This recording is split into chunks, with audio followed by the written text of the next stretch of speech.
Dobrodošli na izvor reke Bune. Nalazim se na nekih 7 km od Mostara, na jednom od najvećih izvora pijaće vode u Evropi. Verovali ili ne, voda koja ovde izvire teče nekih 20 km ispod zemlje i ovde izlazi bistra, čista i ledena.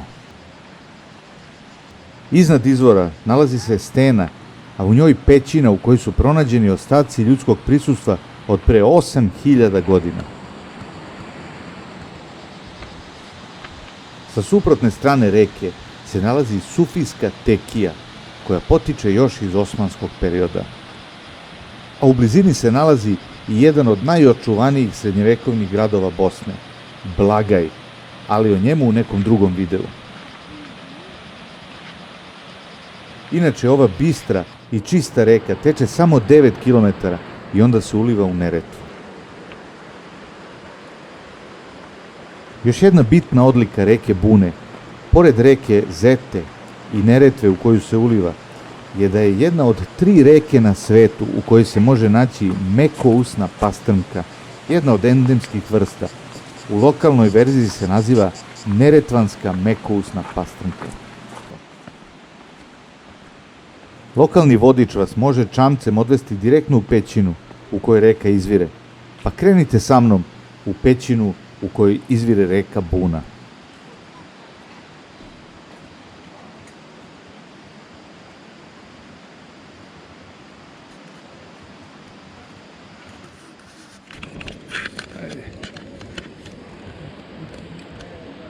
Dok se vozim čamcem, ispričat ću vam neke legende o ovom mestu.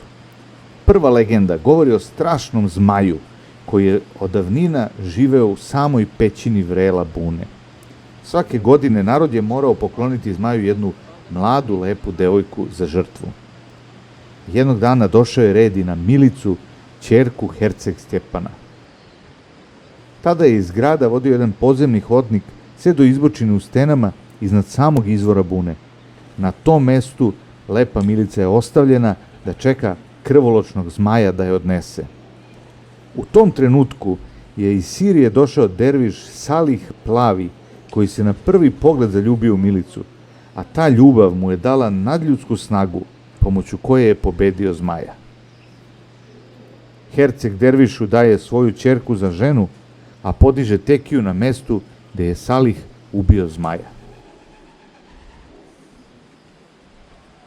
Mala pauza sa legendama da čujemo vodiča.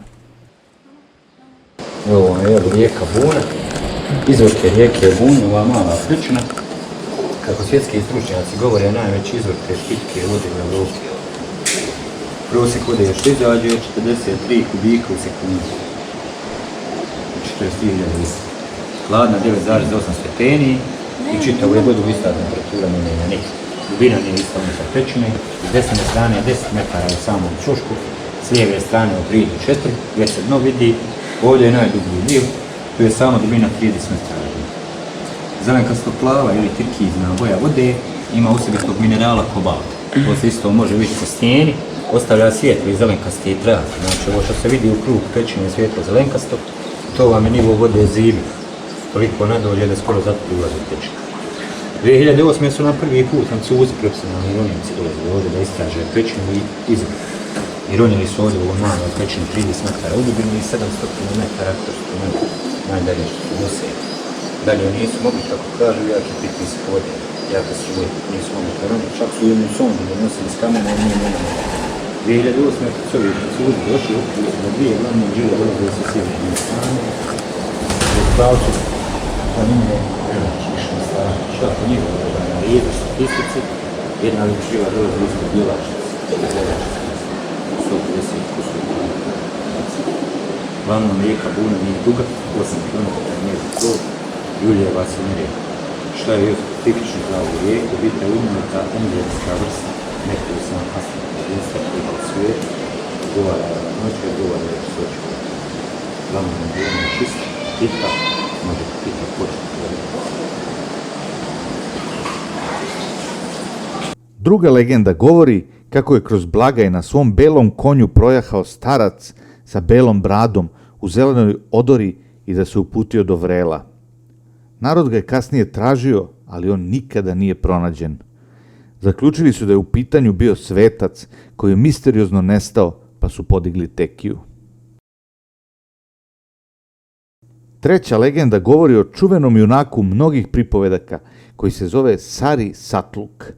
Živio je krajem 13. veka, a legenda kaže da je ostavio testament da se nakon njegove smrti u 7 neislamskih zemalja odnese po jedan kovčeg kako se ne bi tačno znalo u kojem je sahranjeno njegovo telo. Turbe se može vidjeti kroz prozorčić na vratima, ali se ne može prići. Uživajte još malo u izvoru reke Bune, a u sljedećem videu obilazim čuvene bosanske piramide u Visokom.